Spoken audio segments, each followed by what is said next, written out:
This is a presentation from Group 1 for Management 686, Dr. Gopalakrishnan's Strategy Management class by Marian Georges, Chunchin Su, and Jeffrey Day. In our presentation, we'll quickly go through what a strategy is, review the article summaries, the example provided in the articles, and provide a critique of the articles. And we'll go into the section of providing a real-life examples of the applications. In this particular case, we will use Amazon, Walmart, and Sears. The purpose of any business is to sell their product or service. To do this, company uses various strategies to make the customer happy so they can retain them and continue to generate revenue for the company. The process of devising strategy is a balancing act between analysis, strategic choice, and implementation of the strategy. Corporate strategy often focuses on a long-term goal. The time frame depends on the company. Some may set it as short as 2 years, while others may set as long as 10 years out. To reach those goals, companies apply their valuable internal resources and the capability to the most advantageous external opportunities so they get the biggest bang for the buck. On corporate strategy, during the planning phases, a company will look at their long-term goals and objectives, what they want to achieve, what they want to do. And they will consider the options and the choices that they have and the resources that they could allocate to achieve those goals. Through the course, they will make some adaptations, make adjustments, and implement the strategy. Make sure that they could reach the goal that they set out to reach. Now, in terms of corporate strategy, there's actually two types of planning view that we could look at. The first one that we saw before is a forward-looking. It's kind of planning. You start with an objective, option, choice, allocate your resource, then you implement it. Then there is the emergent view of strategy formation. This is more or less like a review of your strategy. A set of action behavior consists over time, and you recognize the pattern, and you basically look at what is achieved and looking at it backwards. So an emergent strategy implies the organization is learning and it is a working in progress. And while they're developing the strategy, they are fine-tuning it to make adjustment to reach their long-term goal. It is very different from planning view, as planning view is looking forward. This is a reverse back kind of a perspective by looking at the execution of the strategy, the allocation of the resources, the choices that was made, the option that was available, and whether or not the objective was achieved. When we're talking about objectives, one of the objectives we have for this particular review and presentation is a summary. Provide you a summary of what the article is talking about. And can you say what your strategy is? The author identified that most of the executives cannot summarize their company strategy in a single short statement. And this is a troublesome characteristic because in order for business to be successful, they need to have a concise, clear strategy and what they are. And it is very unusual to find that among business. And those businesses are very precise and know exactly what their strategy statements are often the most successful one. According to the author, a strategy statement must start with a definition of the objective, a goal the company wants to achieve. Most of the firms tend to compete in an unbound landscape, so it is actually crucial for the company to define the scope or the domain of the business. Once they have defined this, then they need to have a clear sense of their strength to understand what their advantages are so the company achieve their objective. So in essence, To start with a strategy statement, company must define objective, scope, and advantage, and the requirement of the trade-off to find a balancing point. As we have mentioned previously, a good strategy contains three components: objectives, scope, and advantage. For company, defining an objective is fairly easy. Most companies know what they want to achieve. However, a lot of companies will confuse their mission objective and their strategic objective. A strategic objective is a single precise objective that will drive the business for the next 5 years or so. It should be very specific, achievable, measurable within that time frame. While a mission statement may not be useful as an objective goal, it is what drives the business forward. It defines the business from present to the future. Competitor could use similar or same statement, but it is not likely because they are more likely to have different strategic objective. So usually mission statement are not the same, even for company within the same market, competing in the same market in the same industry. And mission statement needs to be sincere. It needs to be precise. It needs to come from the company because often mission statement will establish the company's culture and value. The second component in corporate strategy is coming up with the scope of the strategy. The scope of the strategy has three aspects of it. It defines who the customers are, what the service or product is being offered, the geographic location, the vertical integrations. Now, all these are not necessarily equal, and it is not clear cut as objective. It needs to have a flexibility, so it sets certain boundaries that business will work within, and business will not go out of. Because when you go out of the scope of your strategy, now you are losing focus. You're getting all over the place, and you may not be on the right path, and that is very dangerous in corporate strategy.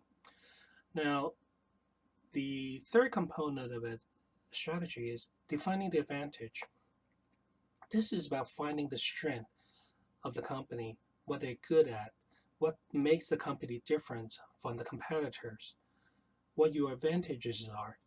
And in some sense, it will bring, say, a statement of customs value proposition by a company saying why they should buy your product and use your service. So it needs to make the company unique. It needs to make the company stand out and need to deliver a value to the customer. In the article, the author uses 4 different financial companies as an example, starting with Edward Jones, who they define the client as psychographic. By psychographic, what it means is their investor has a mindset as a long-term investment. So what they are looking for is a supportive advisor and a delegator. So Edward Jones, in a sense, invests on behalf of their client. The Merrill Lynch, they're more demographic based.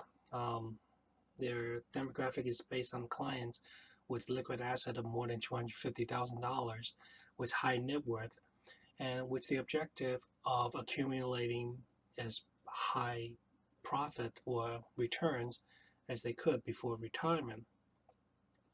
And Wells Fargo, they took on a different objective as they want to boost profit per customer. So they basically sell their service across the board as a retail banking customer, financial service to the retail banking customers. Then there's LPO Financial, who we think is a very niche company. Rather than seeing the client, the consumer, as their client, they see the broker as their client. So instead of trading or buying for their client on behalf or on behalf of their client, like Edward Jones, or guiding the client, like Merrill Lynch. LPL Financial actually trains the brokers, kind of like an a la carte basis, to reach a certain objective. In terms of what we think of the article, we think missions and both mission and vision statements are good, but to make a company unique and identify them as that sets them apart, a company really needs to have a strategy statement.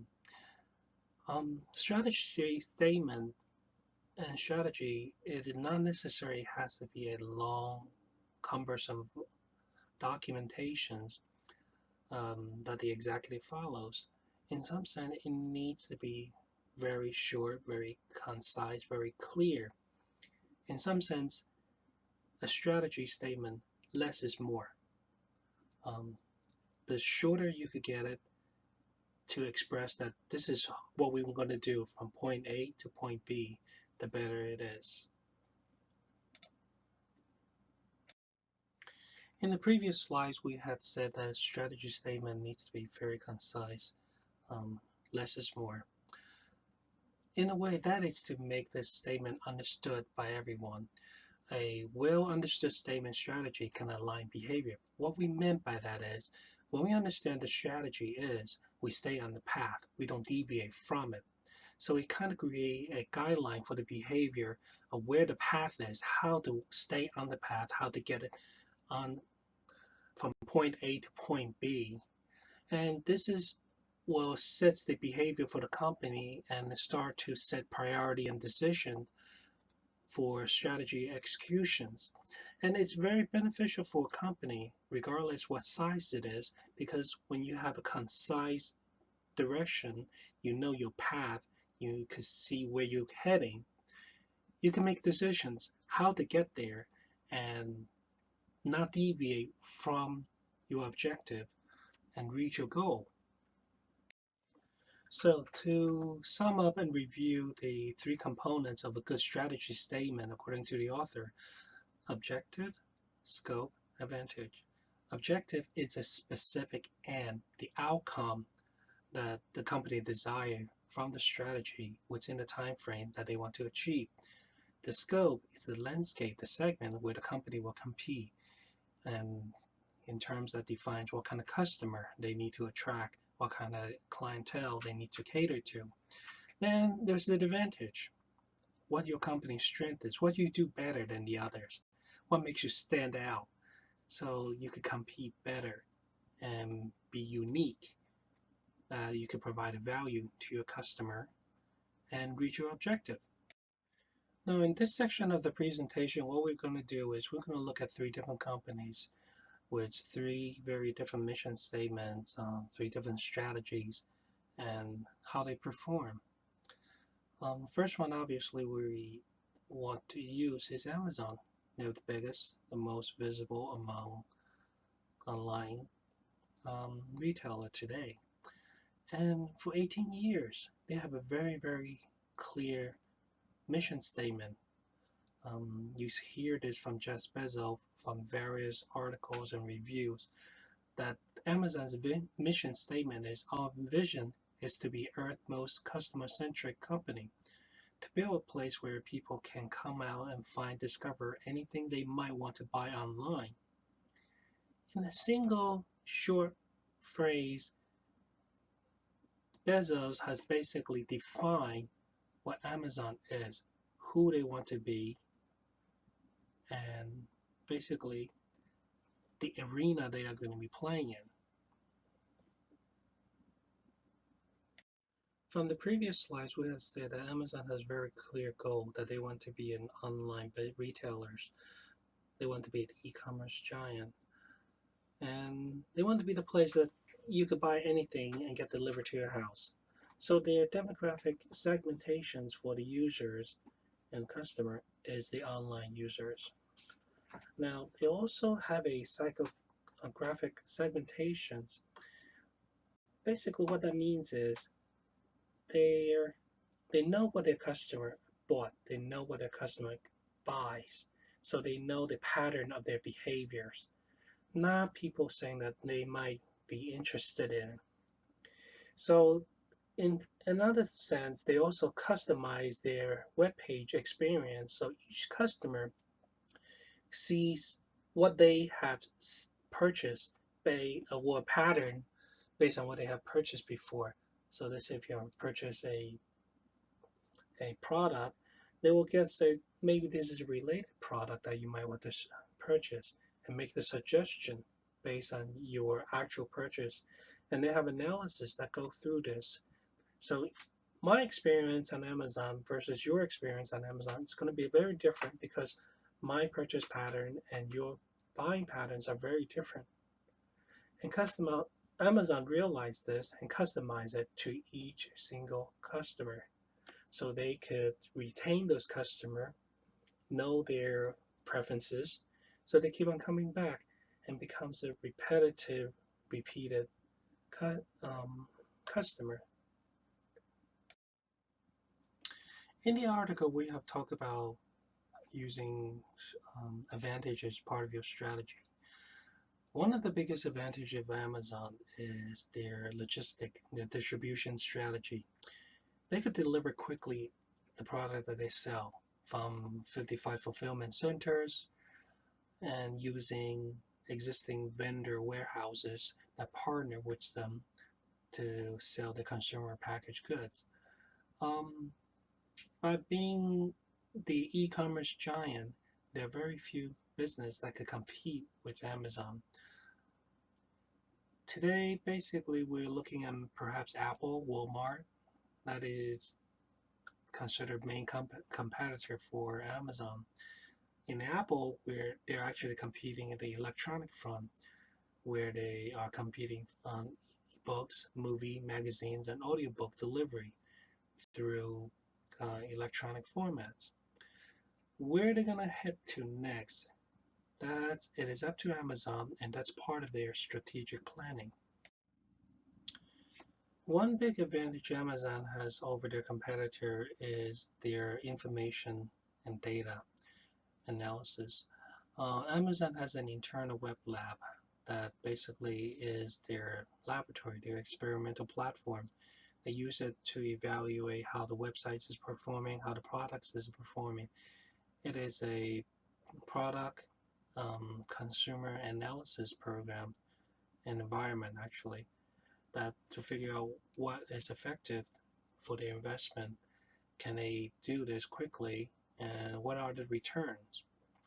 And they could go through this very quickly within their lab environment, come up with mock analysis, provide a report, so they know what they're going to be doing, so they can see clearly their investments, the return for their investment, and what kind of audience they're going to capture.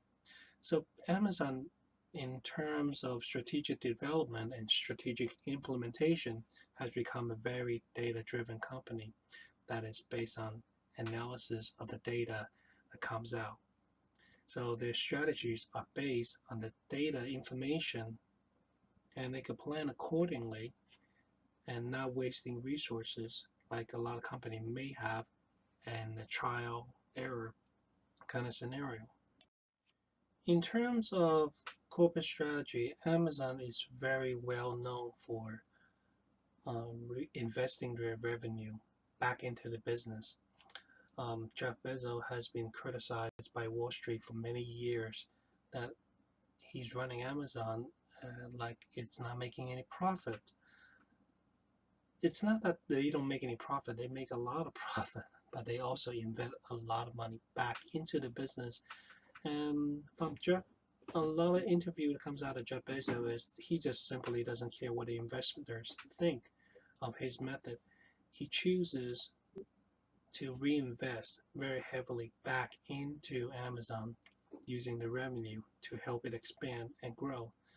And before 2016, we could see Amazon was losing money, not making a lot. But nowadays, it has become a cash cow. And all this is because of the foundation that they have reinvested their revenues for nearly 2 decades into their technology, into their platform to develop Amazon into the e-commerce that we know of today. One of the things when we look at Amazon's income statement is we usually would make the assumption that we're going to see a very high R&D um, spending. In reality of it is they do not have that much in R&D. Most of the expense that they have is actually in the general and administrative. More specifically is their logistic distribution of getting the products out. That is usually the highest cost for their operations. So that is part of the operation cost that basically took up a good portion of their revenues. But if you look at the net income at the end of the year, Amazon is growing. There is no doubt about that. There are years that they lose money, but if you look at 2016, it has a tremendous growth from 2015. And if you compare 2006 and 2016 in that 10-year time frame, they have grown exponentially. As we have mentioned before, Jeff Bezos usually ignored the Wall Street's investors' opinions of him. And if we look at Amazon's profit and loss, the investment that he insists that Amazon should make is paying off. Amazon had made 8 straight quarters of earning profit, and today it's a cash cow. Their investment like cloud computing, international retailing, and becomes a very profitable business model and very sustainable. The next company that we're going to look at is a competitor of Amazon, Walmart.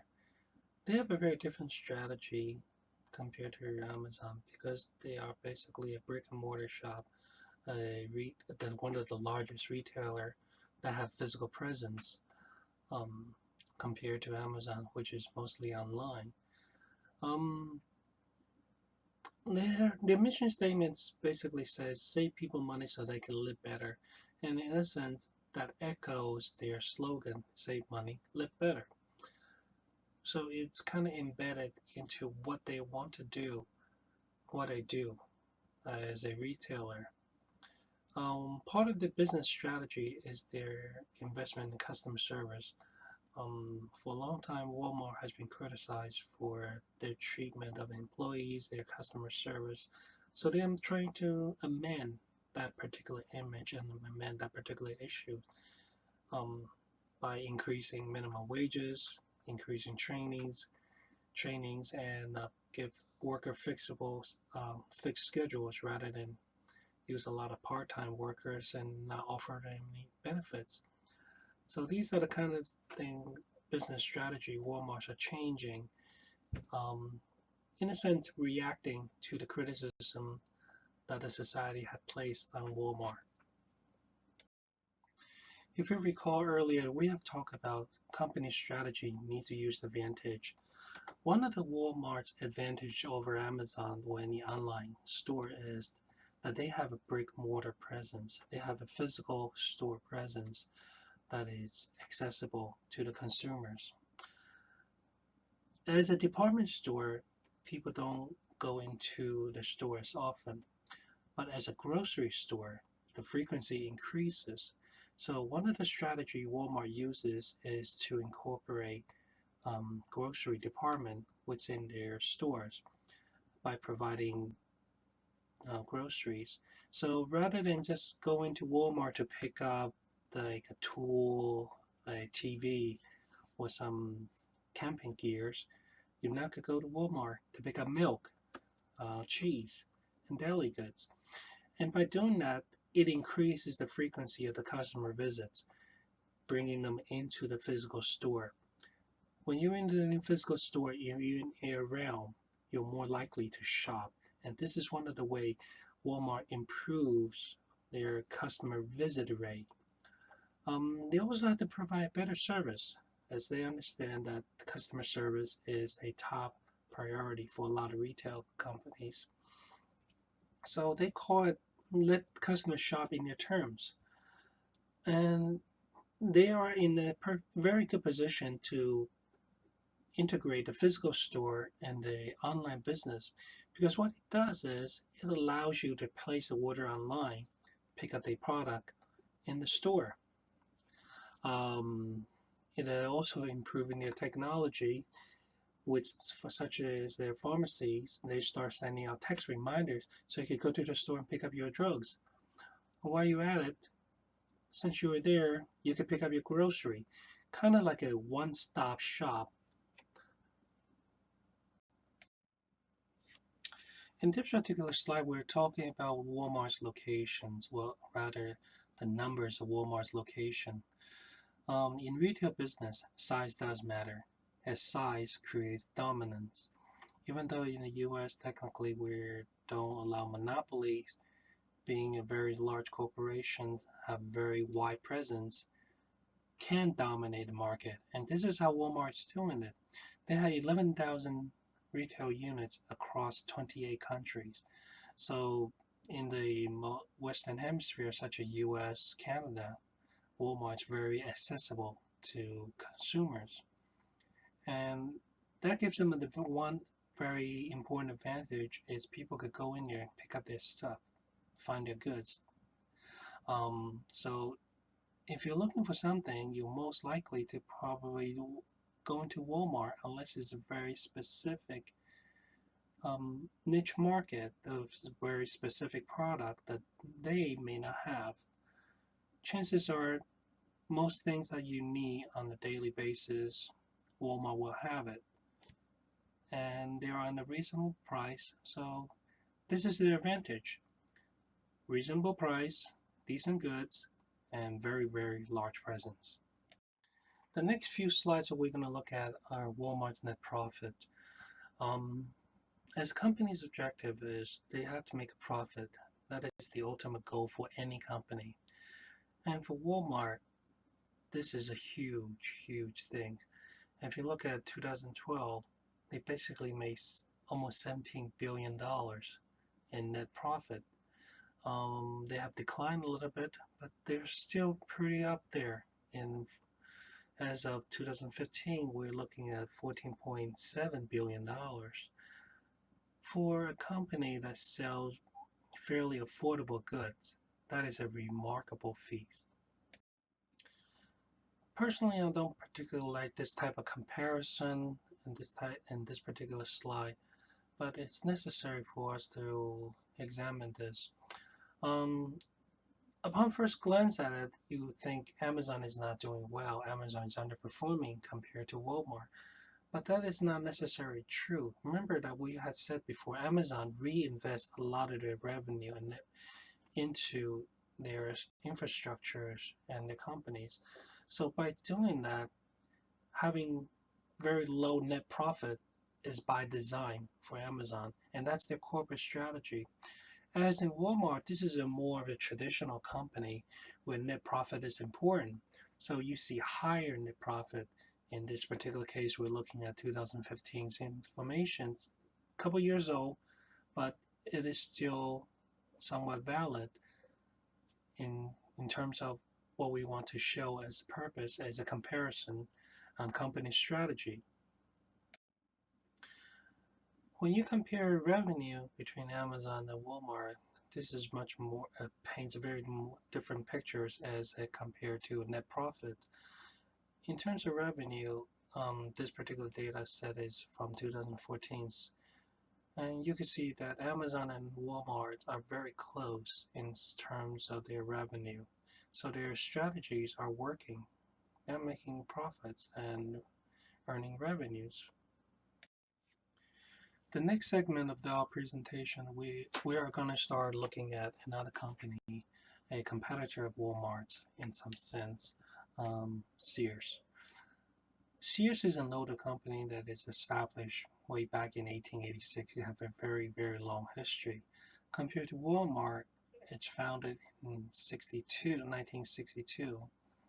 So we're comparing two different companies that has been around for decades. They are both in the service sector. One is more like a discount variety store. The other one is considered a department store. In terms of location, Walmart has larger presence. Um, as far as the consumer target segment, they are actually targeting the similar segments. So we think it's a good comparison to see another brick and mortar establishment and see how they compare to each other. This particular slide shows the revenue between Sears and Walmart's difference. Walmart has an international presence. It is an international company. So as you can see that a majority of the revenue generated for Walmart is actually international sales. Their US sales is only 12% compared to the rest of the company. As in Sears, it's a more or less a North American company. Their sales are predominantly American and domestic sales. Very little presence in Canada. And this makes a difference. It's not necessarily a David versus Goliath kind of comparison, but Sears compared to Walmart is substantially smaller. So they are somewhat at a disadvantage. On the previous slide, we said that Sears is at a somewhat disadvantage, but that's not always the case. Sears Roebuck it's a very old company, founded in 1886. Between Sears and Alvin Roebuck, who happened to come across a shipment of watch, and Roebuck is a watchmaker, helped Sears put together those watch and made a small profit, and they were fond of each other's relationship, so they started a company. The company started out as a mail order catalog selling a variety of goods. So over the period of time, Sears has evolved into a retail store. Their primary targets were consumer products for working class American families. They began their retail operation in 1925, just before the Depression, but somehow they managed to survive the Great Depression. After World War II, they pretty much expanded very rapidly across the U.S. and became one of the largest retailer in the U.S.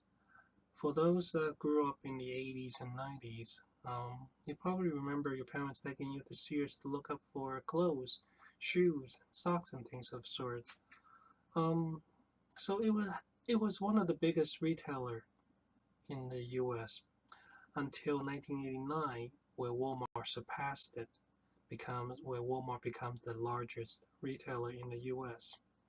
And in 2005, it merged with another big chain box, Kmart, and gained the size that we know Sears holding today.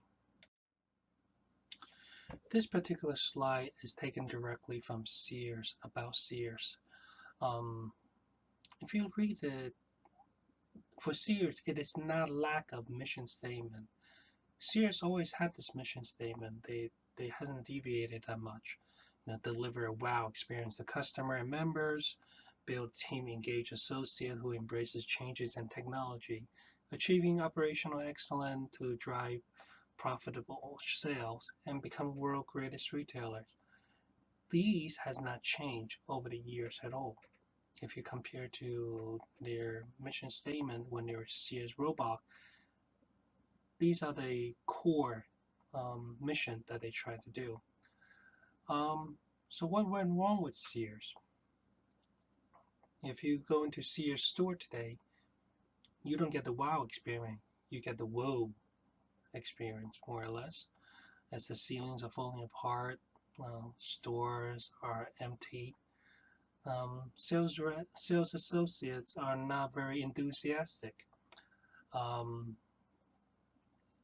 In terms of online presence, if I want to buy something online, Sears would not be my first choice. It would not be the first place I go to. And in reality, I don't think it comes up as the first search in Google search. So they have fallen and deviated from this path, from their mission statement. And that's what we're going to look at in terms of Sears. We have mentioned that company strategy should incorporate it within a time frame, usually 5 years, 4 to 6 years, or 5 years. So company strategy will change in time. That's expected and that is normal. So for an old company like Sears, Walmart, you do expect them to deviate or change their company strategy to accommodate time in society. So in this particular case, if we look at what Sears has done with the company strategy is in the 80s, they adopted this stock and stock strategy. It is not different from Walmart's single stop shop that creates a grocery department to bring you in. So you buy one thing, you get the others. The principle and concept is very similar. You buy your socks, you buy your clothes and everything else in the department store. So the concept worked well in the 80s. Then they started to diversify into financial service through purchase of Dean Witter. They diversified into the real estate by purchasing Coldwell Banker. And back in 84, they even partnered with IBM to create an online portal. They call it Prodigy. Many of us probably have never seen it. It basically vanished into thin air back in 1996 when they sold it off for $2 million after they have invested over $1 billion into the project. So in some sense, Sears is really ahead of its time in terms of the strategy. They really embraced the technology as their mission statement has stated. But they were in trouble by the 90s, so they started restructuring and they tried to simplify the structure by selling a lot of assets that they had. By 1993, they discontinued their catalog business, which is what the company started out with, a mail order catalog business. So they changed the business model as the time changed and they adjusted the strategy according to the time need. And the biggest game changer for Sears, in our opinion, is the internet. As the internet becomes, it brought online service, it brought online retailers to the scene, and brick mortar presence start to diminish their value, as because people don't have to leave their house to buy anything anymore. It'll be delivered to their door. The former mail order catalog model basically transitioned to an online model. And there's the competition of Amazon that created a dominance online. So over time, Sears had to adjust the strategy as the external factors that influence the company. And by 2002, they sold their insurance division to Citicorp. They sold it for the reason because the investor think that insurance was a risky business to be in, and they want to reduce the liability. So they adjust the company strategy based on the investor and the board of directors advice. The next few slides, what we're going to do is we're going to compare Sears against Walmart and Sears against Amazon. This particular slide is about square footage. This is because both Walmart and Sears have physical presence, relies on physical presence for their retail model.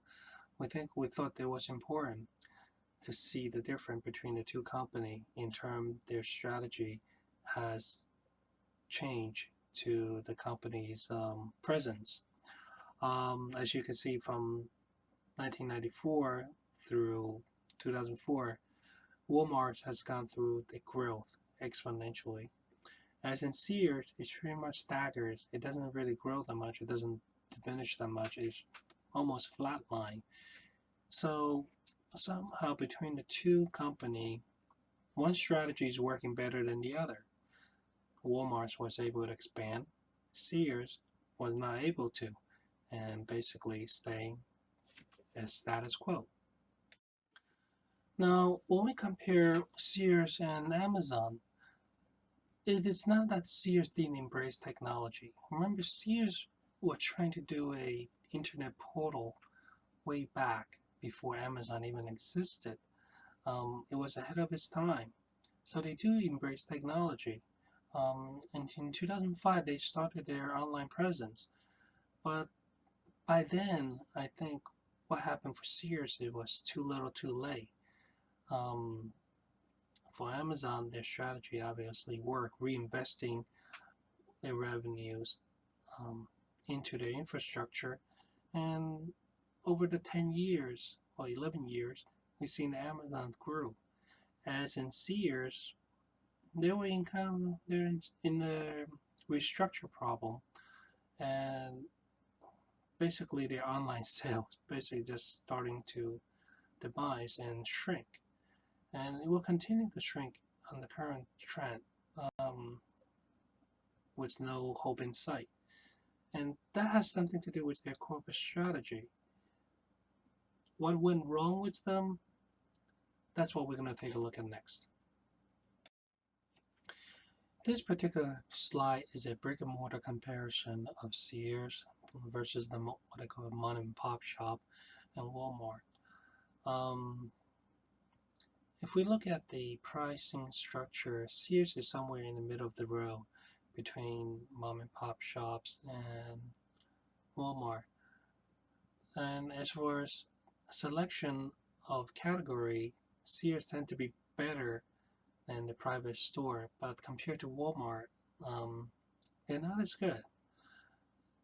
And in terms of rural convenience, Sears is pretty much on the bottom, and that has to do with the post-World War II expansion, as the suburbs grow has a population growth, and Sears tend to establish in those areas. So this is one of the reasons that rural convenience is really poor for Sears. In terms of reliability of price, well, Sears for the past few years has been going through restructure. So their suppliers are not as steady as we and any retailer would like. As in Walmart, they have spent years building relationship with their suppliers, dealing with them directly, opening up the inventories. So they were able to bring better value in terms of product qualities and price to their consumers. So on the next categories on the in-stock merchandise, Walmart again outperforms Sears. Now, in terms of the merchandise quality, this is where Sears outshine Walmart. This is more geared towards the products such as Lands' End, Craftsman's Tool. If anybody has any Craftsman tool, they could tell you that they are very durable. They will last you a lifetime. And this is where Sears actually comes out ahead. They have a very good name brand recognition between Craftsman's Tools and Lands' End. And they really need to capitalize on it. And as far as for urban convenience, Walmart has been expanding very rapidly, so Walmart again comes up ahead. As for selection within the categories, Sears is somewhat more specialized company compared to Walmart. Good, so they could have a more variety of goods, so it does better than Walmart. In terms of sales help, this is back to their mission statement, and this also has to do with Walmart having very poor customer service. So Sears tended it's better than Walmart. As for ambiance, Walmart is kind of a warehouse, gigantic store, whereas Sears is more like a department store. So this is the difference. So there are advantage and disadvantage between all three of them. And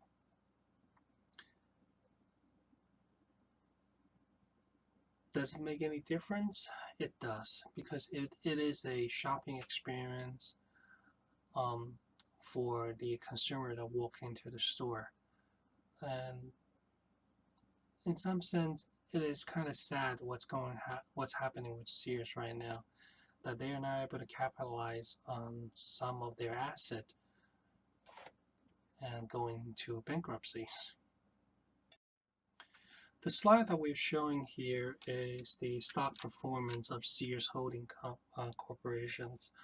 In the prime of the Sears, back in October 1st, 2006, it was trading at $162.50. Today, it is trading at $7.20.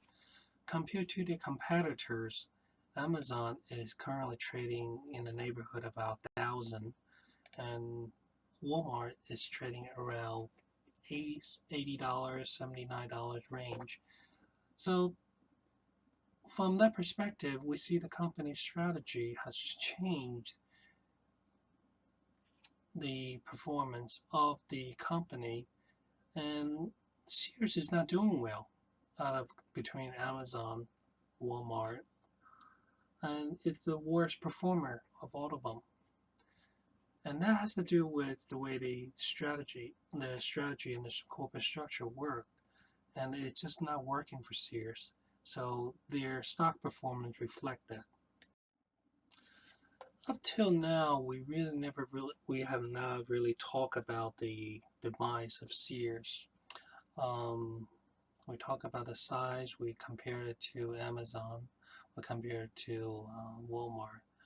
But in terms of what really went wrong with Sears' strategy, is it has to do with the CEO, how they decided to split the company apart into 30 different divisions. Eddie Lambert himself, it's somewhat of a questionable leader for Sears, as he was a hedge fund manager without retail experience. So what he's doing is what he knows best. It divides the company up in 30 divisions, so you can see which division is doing well, which division is not doing well very quickly, and stop the bleeding in a sense by selling out the low performance division. But when he does that, by dividing the company up into multiple divisions, structurally it changed the company, and the strategy of the company's operation changed as well. So the division starting acting as if they're separate entities, separate company. They even drew a contract among each other. So the strategy of working as a whole company stopped falling apart and stopped working. To complicate the problem even more, Kenmore, a name brand for Sears, they stopped manufacturing their own goods. They buy contract wares from LG. So basically, if you buy a Sears, a Kenmore washer or refrigerator, you're buying an LG with a Kenmore badge on it. So there's really no value to it, to the Kenmore appliance anymore. And that's a corporate strategy change, a shift, a paradigm that the leader of the Sears have made. So in between 2011 and 2016, the company managed to lose $10 billion. And as of today, they have reached a $4.2 billion debt, which surpassed their market cap of $772 million. So the company is in deep trouble. And can it climb out of it? I personally don't think so. Not at the rate that they're going. That unless they change the strategy to somehow leverage their lens and leverage their Craftsman's name brand and Kenmore name brand and rise from the ashes. Can it happen? Certainly could, with the proper strategy. But in the current trend that the Sears are heading, I don't think so. In some sense, this is kind of the saddest slide that we have in this particular presentation. We're asking the question of what kills Sears. And once a prominent retailer, one of the largest retailer in the U.S. Today, the stock price is trading at $7 per share. So what killed it? What failed? Some would say that it's Eddie Lambert, as he's a hedge fund manager, lacked the retail experience, so basically broke Sears apart. Some say it's because of his reclusive management style. If you read some articles in the reference, it will talk about Lambert being very reclusive, managing the operation from his house, not stepping foot into the headquarters. So in some sense, he's very disengaged. There's other external factors that the Sears never really adapted to their strategy to compete against Walmart, to compete against Amazon. Remember that we talked about Sears was once a very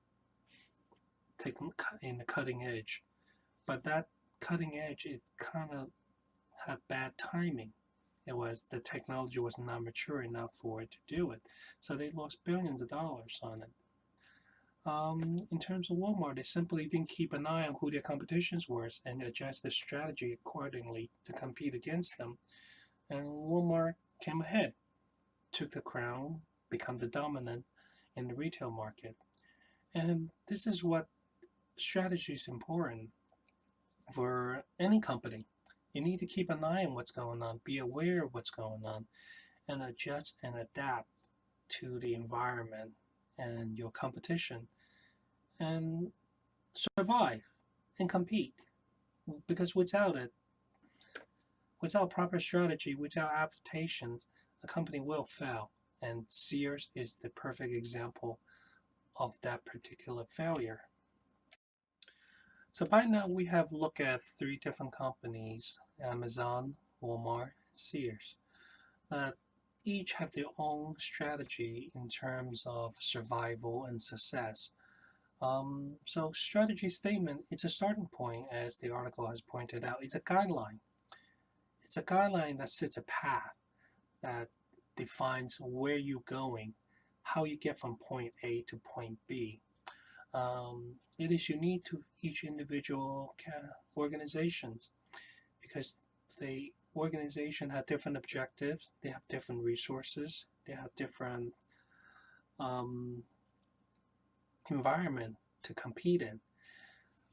So they need to identify those things. You need to identify who your customers are, tailor your product to them, be aware of who your competitions, what's going on in the surrounding. Adjust the strategy if you have to. A strategy is not cast in stone. It can be adjusted, but it needs to be adjusted accordingly and correctly. And once you've defined it, stay on the path. You deviate from your strategy path, you're going to get in trouble. You're going to start meandering, lost head, lost directions. And it is very important that company understands this so they could use their strength and advantage to compete in the market. Because without it, company simply will start to demise, lose sales, lose customers. And if anything, I think Amazon is a good example of focus and determinations, who they want to be, what they want to be. Walmart's to some degree adaptations and establishing dominance. And Sears, unfortunately, it's a case study of what not to do as they lost their way. And today, Sears become more or less like a liquidating organization under Chapter 11, and probably not going to survive in the future. So this concludes our presentation.